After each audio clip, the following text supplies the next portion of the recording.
Bugungi videoni kommentariyasini Merch akalarga qoldiramiz.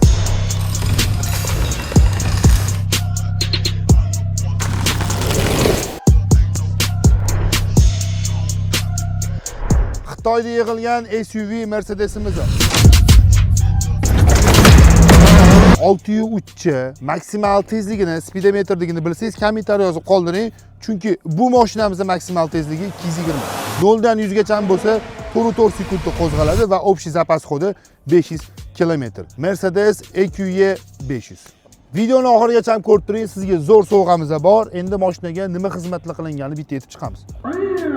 Katta bolalarning o'yinchog'idan qo'yib berganmiz, aynan Yelena Smerch va namliqi qora rupertligidan. Undan tashqari mashinamizning polniy kuzovini aynan qora rangli broneplyonka bilan qoplaganmiz. Nimaga qora rang tanlaganmiz deyishingiz mumkin, chunki mashina texpasport asosida qora bo'lib chiqqan, lekin bilasizlar, Xitoyda yig'ilayotgan hozirgi har bitta mashinaning o'zi cho'mli ko'k rangda bo'ladi. Biz endi bu mashinani rostikasim qora rangga aylantirdik.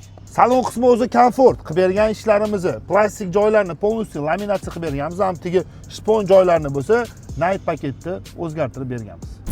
Okalar, sovg'ali joyga keldik. Mercedes qozi bemalol topa oladi. Maxi knopka nima uchun qilingan? Bitta kommentariy yozib qoldiring va krugovoy laminatsiya, krugovoy tonirovkani mutlaqo bepulga yutib olasiz. Bu videoni Merch akalarga sizlar uchun jo'natib qo'yamiz. Bunaqa Mercedes varianti ham sizga yoqadimi yoki yo'qmi? Videoga like bosib ketish esdan chiqmasin. Xizmatlar bo'yicha bemalol kelaverasiz.